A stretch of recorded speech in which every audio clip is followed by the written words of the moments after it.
तो हम लोग पिछले क्लास में पढ़े हुए थे एरोमेटिक हाइड्रोकार्बन किसे कहते हैं। तो एरोमेटिक हाइड्रोकार्बन उसे कहते हैं जो 4 नियम का पालन करे। पहला नियम क्या बताया गया था कि कंपाउंड में सिंगल, डबल और अल्टरनेट बॉन्ड होना चाहिए, एक सिंगल एक डबल, एक सिंगल एक डबल। दूसरा कंपाउंड साइक्लिक होना चाहिए, तीसरा प्लेनर और चौथा हॉकेल रूल का पालन करना चाहिए। तो उस आधार पर आपको जो है कि 2 क्वेश्चन एक्सप्लेन करके बताया गया था। यहाँ पर कुछ होमवर्क दिया गया था पिछले क्लास में आपको, तो उसको यहाँ पर होमवर्क यहाँ पर सॉल्व किए हुए हैं। अब इसको आप देख लेंगे और जो कि कॉपी से मिला लेंगे, जिनका सही होगा उसको सही कर लेंगे, जिनको कुछ डाउट होगा यहाँ से देखकर अपना डाउट क्लियर कर लेंगे। तो सबसे पहला क्वेश्चन पर आते हैं। तो यह जो है कि इसमें single double single double single double single double single double single alternate है और जो है कि साइक्लिक भी है, हर कार्बन के पास डबल बॉन्ड है, तो यह प्लेनर भी है। तो यह 3 रूल का पालन तो कर रहा है, लेकिन चौथा रूल आते हैं हॉकेल रूल। तो एक चीज और यहाँ पर बता देना चाहते हैं कि यदि कोई विद्यार्थी इधर से काउंट करता है सिंगल सिंगल, तो 2 अल्टरनेट बॉन्ड नहीं मिल पाएंगे, दोनों सिंगल ही बॉन्ड हो जाएगा। तो किसी भी एक दिशा से इसको अल्टरनेट होना चाहिए, इस बात का आप लोग ध्यान रखेंगे। किसी भी एक दिशा से अल्टरनेट इसको होना चाहिए। तो यहाँ पर देखेंगे हम लोग, तो यह जो कि हॉकेल रूल के लिए होता है 4n+2 बराबर पाई इलेक्ट्रॉन होता है। तो पाई इलेक्ट्रॉन का संख्या कितना है, तो पाई बॉन्ड है 1 2 3 4 5 बॉन्ड है, तो एक बॉन्ड में 2 इलेक्ट्रॉन है, तो टोटल 10 इलेक्ट्रॉन हो जाएंगे। इसको सॉल्व करेंगे तो 2 इधर जाएगा तो 8 हो जाएगा। तो 4n बराबर 8n बराबर आपको 8/4 यानी कि 2 आ जाएगा। तो एक होल नंबर आ गया, तो यह कंपाउंड एरोमेटिक होगा। अब इसमें आते हैं हम लोग, इसको कहते हैं आपको नेफ्थेलिन या एंथ्रासिन है, अभी इसको हम लोग पढ़ेंगे। तो यहाँ पर जो है कि देखेंगे तो अल्टरनेट यह भी है, single double single double single double single double single double, sorry यहाँ पर सिंगल और फिर यहाँ पर डबल। अब इसको जो है कि इधर घूम जाते हैं तो यहीं तक रुक जाएगा, इसको अगर इधर बढ़ जाते हैं तो double single double single double single double single double. तो यह एक तरह से किसी भी दिशा से इसको अल्टरनेट होना चाहिए। तो किसी भी दिशा में जाएंगे तो एक भी दिशा में यदि अल्टरनेट मिल जाए तो वह कंप्लीट माना जाएगा। तो अब जो है कि इसमें साइक्लिक भी है, प्लेनर भी है, क्योंकि हर कार्बन के पास डबल बॉन्ड है। अब इसका हॉकेल रूल चेक करते हैं तो 1 2 3 4 5 6 7 इलेक्ट्रॉन होते हैं। 7 पाई बॉन्ड है तो 14 इलेक्ट्रॉन हो जाएंगे, क्योंकि एक पाई बॉन्ड में 2 इलेक्ट्रॉन होते हैं। तो 4n+2 बराबर 14 हो जाएगा। तो n का वैल्यू यहाँ से निकालेंगे तो 3 आ जाएगा। तो यह एक होल नंबर है। तो होल नंबर है तो यह भी क्या होगा, एरोमेटिक होगा।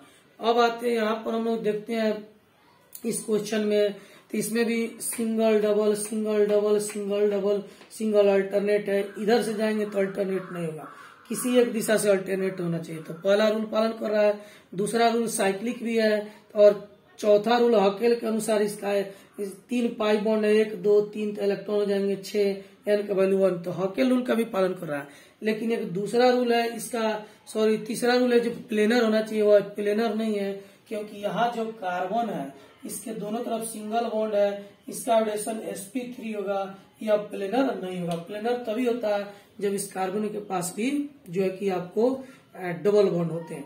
तो यह नॉन प्लेनर है। कैसा है यह, नॉन प्लेनर है, प्लेनर। तो जिसमें प्लेनरिटी नहीं पाई जाती है, जो प्लेनर नहीं होता है, वह नॉन एरोमेटिक होता है। तो यह नॉन एरोमेटिक हो जाएगा। नॉन एरोमेटिक क्यों हो गया, क्योंकि अब प्लेनर नहीं है, इसमें प्लेनरिटी नहीं पाई जाती है। बाकी सब नियम का तो पालन कर रहा है, लेकिन प्लेनर नहीं होने के कारण यह नॉन प्लेनर जो है कि नॉन एरोमेटिक हो गया। अब चौथा में आते हैं, तो ये single double single double single सब में उसी तरह से होगा। साइक्लिक भी है, प्लेनर भी है, जितना कार्बन है इसमें सबके पास डबल बॉन्ड है। अब इलेक्ट्रॉन की बात करें तो 2 2 4 2 6, इसमें भी 6 इसमें भी 6, तीनों सेम बनेगा। तीनों का हम लोग कैलकुलेट करेंगे तो 1 आएगा। तो यह भी एरोमेटिक है, क्योंकि n का वैल्यू होल नंबर है और यह चारों नियम का पालन करता है यह कंपाउंड।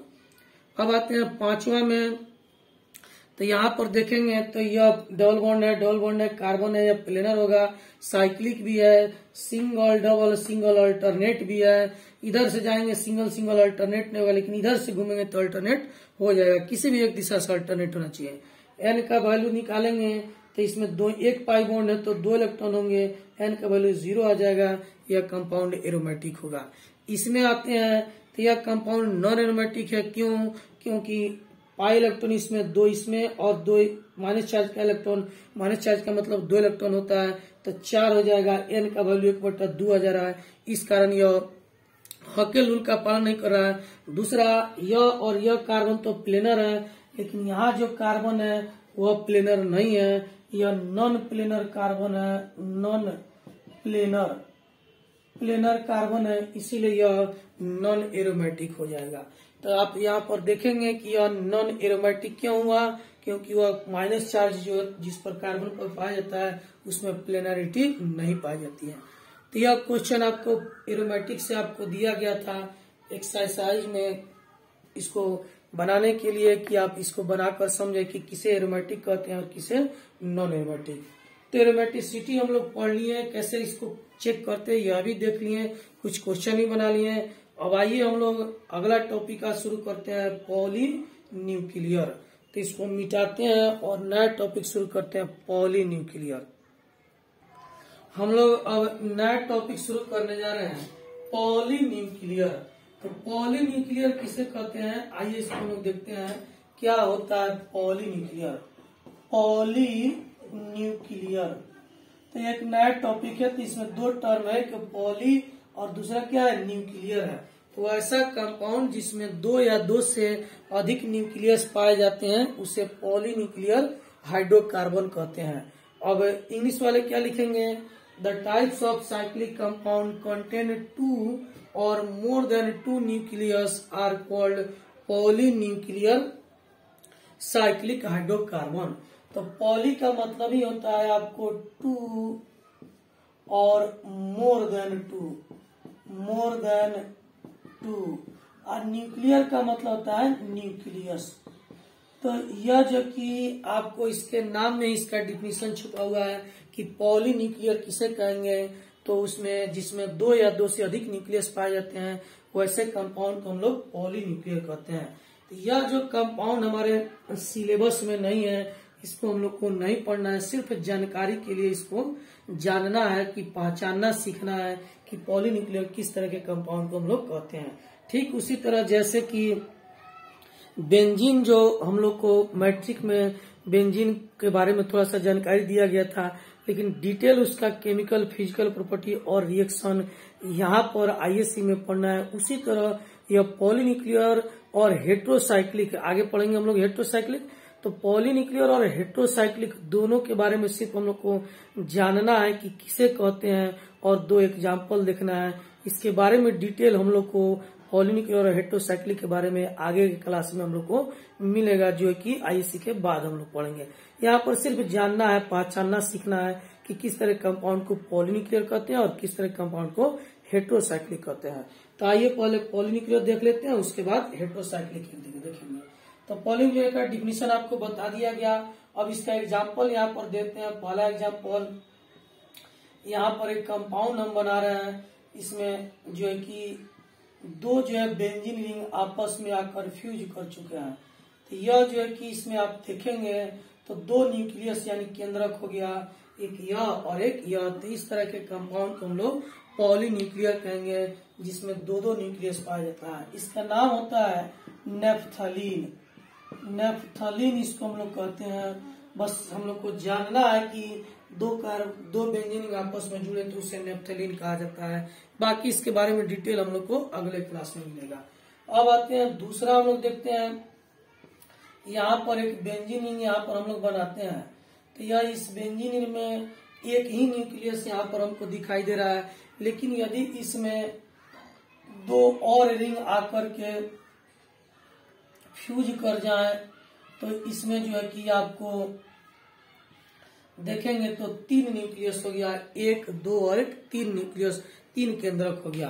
तो यह भी एक पॉलीन्यूक्लियर साइक्लिक हाइड्रोकार्बन का उदाहरण है। इसको कहा जाता है एंथ्रासीन। इसको क्या कहते हैं,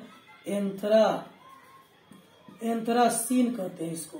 तो यह मात्र 2 ही कंपाउंड हमको पॉलीन्यूक्लियर में जानना है कि यह सब कंपाउंड पॉलीन्यूक्लियर होते हैं। यानी कि कहीं भी हम देखेंगे कि 2 रिंग 3 रिंग 4 रिंग आपस में फ्यूज किए हुए हैं, तो ऐसे कंपाउंड को हम लोग किस ग्रुप का कहेंगे? पॉलीन्यूक्लियर ग्रुप का कहेंगे। तो इसमें बहुत सारे कंपाउंड होते हैं जिसको हम लोग को आगे क्लास में मिलेगा। बस यहाँ पर हम लोग को बस यही दोनों जानना है। अब एक चीज और आपको समझा देते हैं। यहाँ पर जरा देखेंगे कि यहाँ पर एक एग्जाम्पल दे रहे हैं, सिंपल सा एक यहाँ पर एक कंपाउंड बना रहे हैं यहाँ पर, और जो कि यहाँ पर एक कंपाउंड बना रहे हैं, या फिर इसको मिटाते हैं हम लोग, और एक दूसरा जो है कि यहाँ पर हम लोग यहाँ पर बता रहे हैं आपको। तो यहाँ पर एक कंपाउंड ले रहा है, बेंजीन रिंग यहाँ पर बना रहा है, और एक और इससे जुड़ा हुआ है बेंजीन रिंग यहाँ पर जुड़ा हुआ है। तो यह पॉलीन्यूक्लियर हुआ कि नहीं? तो देखिए इसमें 2 न्यूक्लियस तो है, लेकिन यह दोनों रिंग आपस में फ्यूज नहीं है, इसीलिए यह पॉलीन्यूक्लियर नहीं कहलाएगा। तो पॉलीन्यूक्लियर तभी कहलाएगा कंपाउंड जब कंपाउंड आपस में एक दूसरे से फ्यूज किए होंगे, तभी वह पॉलीन्यूक्लियर कहलाएंगे। यह बाइसाइक्लिक कंपाउंड कहलाएगा, यह पॉलीन्यूक्लियर नहीं कहलाएगा। तो पॉलीन्यूक्लियर होने के लिए आवश्यक कंडीशन क्या है कि रिंग आपस में फ्यूज होने चाहिए। यहाँ पर रिंग आपस में फ्यूज नहीं है, एक सिंगल बॉन्ड से जुड़ा हुआ है, तो यह पॉलीन्यूक्लियर नहीं कहलाएगा। तो यह हमारा पॉलीन्यूक्लियर हो गया। अब हम लोग को अगला टॉपिक जो पढ़ना है वो है हेटेरोसाइक्लिक। तो हाइड्रोकार्बन जो टॉपिक हम लोग पढ़ रहे हैं उसका लास्ट हम लोग पढ़ने जा रहे हैं हेटेरोसाइक्लिक हाइड्रोकार्बन। तो सभी विद्यार्थी हेडिंग देंगे हेटेरोसाइक्लिक हाइड्रोकार्बन। तो हमारा नेक्स्ट टॉपिक है हेटेरोसाइक्लिक हाइड्रोकार्बन। अब हेटेरोसाइक्लिक हाइड्रोकार्बन किसे कहेंगे? तो इसमें 2 शब्द है, एक हेटेरो, दूसरा क्या है? साइक्लिक। तो हेटेरो का मतलब होता है डिफरेंट, हेटेरो का क्या मतलब होता है? डिफरेंट। तो और साइक्लिक का मतलब हो गया आपको क्लोज चैन, साइक्लिक का क्या मतलब हो गया? क्लोज्ड चैन। तो यह जो है कि हम लोग को पॉलीन्यूक्लियर और हेटेरोसाइक्लिक दोनों ही आईएससी में नहीं पढ़ना है, सिर्फ पहचानना सीखना है। इसका एक एक एग्जाम्पल देखना है कि किस तरह के कंपाउंड को हेटेरोसाइक्लिक हम लोग कहेंगे। तो आइए इसका डिफिनीशन देखते हैं कि वह ऐसा साइक्लिक कंपाउंड जो कार्बन और हाइड्रोजन के अलावा ऑक्सीजन, नाइट्रोजन, सल्फर इत्यादि से मिलकर बना होता है, उसे हेटेरोसाइक्लिक हाइड्रोकार्बन कहते हैं। इसी बात को इंग्लिश वाले विद्यार्थी कैसे लिखेंगे? The types of cyclic hydrocarbon which is formed by carbon, hydrogen and other element like oxygen, nitrogen and sulfur are called heterocyclic hydrocarbon। अब आइए इसका डिफिनेशन एग्जांपल देखते हैं।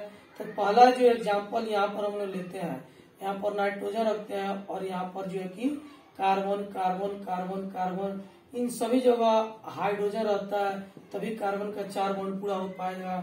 2 3 एक इधर 4। तो यह जो है कि हेटेरोसाइक्लिक कंपाउंड है, क्योंकि कार्बन हाइड्रोजन के अलावा इसमें क्या है? नाइट्रोजन है। इसका नाम है पाइरोल। इसको किस नाम से जाना जाता है? तो पाइरोल के नाम से हम लोग जानते हैं। एक दूसरा आते हैं हेटेरोसाइक्लिक का, आपको एग्जांपल देते हैं। यहाँ पर इसको, यहाँ पर एक ऑक्सीजन रखते हैं और इसी तरह यहाँ भी चारों कॉर्नर पर कार्बन होंगे, सभी जगह यहाँ पर हाइड्रोजन होंगे। तो यह भी हेटेरोसाइक्लिक है, क्योंकि कार्बन हाइड्रोजन के अलावा इसमें ऑक्सीजन पाया जाता है। इसका नाम रखा गया है फुरान। तो यह भी हेटेरोसाइक्लिक है। एक और कंपाउंड है, यहाँ पर आते हैं हम लोग सल्फर लेते हैं। इसमें भी यहाँ पर कार्बन कार्बन, यहाँ पर कार्बन कार्बन, सभी जगह यहाँ पर हाइड्रोजन होंगे। तो यह इसमें भी कार्बन हाइड्रोजन के अलावा सल्फर पाया जाता है, इसीलिए यह भी हेटेरोसाइक्लिक ग्रुप का हुआ। और इसको भी हम लोग जो कि हेटेरोसाइक्लिक कंपाउंड ही कहते हैं। इसका नाम होता है थायोफिन कहते हैं, इसको थायोफिन कहते हैं। तो यह जो है कि एक प्रकार का हेटेरोसाइक्लिक है। तो तीनों जो है कि हेटेरोसाइक्लिक कंपाउंड का एग्जांपल है, पाइरोल, फुरान और थायोफिन। तो हम लोग को मात्र यही तीनों इसमें पढ़ना है इसी के एग्जाम में, और बस पहचानना जानना है कि हम लोग को पहचानने के लिए सीखना है कि हेटेरोसाइक्लिक किस तरह के कंपाउंड को हम लोग कहते हैं। तो और बस इसके अलावा हम लोग को आगे इसमें नहीं पढ़ना है। आगे जो कि हेटेरोसाइक्लिक और पॉलीन्यूक्लियर आगे क्लास में पढ़ना है। अब आइए यहाँ पर एक क्वेश्चन आपसे पूछा जा रहा है कि यह जो कंपाउंड यहाँ पर हम बना रहे हैं, यह हेट्रोसाइक्लिक ग्रुप है कि नहीं। यहाँ पर कार्बन कार्बन कार्बन कार्बन 1 2 इधर 3 1 4 1 2 3 और एक यहाँ पर 4 1 2 3 1 इधर 4 1 2 3 1 इधर 4। यह हेट्रोसाइक्लिक कंपाउंड हुआ कि नहीं। तो इसमें हम लोग देख रहे हैं कि यह कार्बन हाइड्रोजन के अलावा यह भी भिन्न एलिमेंट जैसे ऑक्सीजन से मिलकर बना हुआ है, लेकिन यह हेट्रोसाइक्लिक नहीं होगा क्योंकि यह जो डिफरेंट एलिमेंट है ऑक्सीजन यह साइकिल से बाहर है और यहाँ पर सभी जो डिफरेंट एलिमेंट है वो देखिए साइकिल का निर्माण कर रहे हैं और यह डिफरेंट एलिमेंट साइकिल से बाहर है, तो यह हेट्रोसाइक्लिक नहीं होगा। हेट्रोसाइक्लिक कंपाउंड उसी को कहेंगे जिसमें साइकिल का निर्माण जो है कि डिफरेंट एलिमेंट करें। जैसे कि साइकिल का निर्माण में नाइट्रोजन है, यहाँ भी साइकिल के अंदर नाइट्रोजन है, यहाँ ऑक्सीजन है, यहाँ पर क्या है सल्फर है, लेकिन यहाँ पर ऑक्सीजन जो है कि साइकिल से बाहर है, तो यह हेट्रोसाइक्लिक ग्रुप का कंपाउंड नहीं कहलाएगा। तो आज हम लोग जो है कि अपना हाइड्रोकार्बन जो टॉपिक है उसको हम लोग आज कंप्लीट कर लिए। हाइड्रोकार्बन को अच्छे से आप लोग रिवाइज करें। अब कल से नया टॉपिक हम लोग शुरू करेंगे आईपीएससी नेम। तो इसको पढ़िए समझिए, जहां भी आपको दिक्कत हो उसको हमसे पूछेंगे, फिर अगले वीडियो में आपको उसको बताया जाएगा। और अगला वीडियो में हम लोग शुरू करने जा रहे हैं आपको, सॉरी आईपीएससी नेम अभी नहीं शुरू करेंगे, अगला वीडियो में हम लोग शुरू करेंगे फंक्शनल ग्रुप। तो फंक्शनल ग्रुप बहुत ही इंपॉर्टेंट टॉपिक है। यदि किसी विद्यार्थी का छूट जाता है तो समझिए वो ऑर्गेनिक कभी उसको समझ में नहीं आएगा। इसीलिए इसको हाइड्रोकार्बन को अच्छे से तैयार करके और फंक्शनल ग्रुप के लिए बिल्कुल तैयार रहिए। जिनका भी हाइड्रोकार्बन कंप्लीट नहीं हुआ है जल्दी से उसको कंप्लीट कीजिए, क्योंकि अगर हाइड्रोकार्बन नहीं समझ में आएगा तो फंक्शनल ग्रुप नहीं समझ में आएगा, अगर फंक्शनल ग्रुप नहीं समझ में आया तो आपको ऑर्गेनिक समझ में नहीं आएगा। इसको अच्छे से पढ़िए, देखिए, और अगले वीडियो में हम लोग फंक्शनल ग्रुप पढ़ने जा रहे हैं, उसका आप लोग इंतजार करें।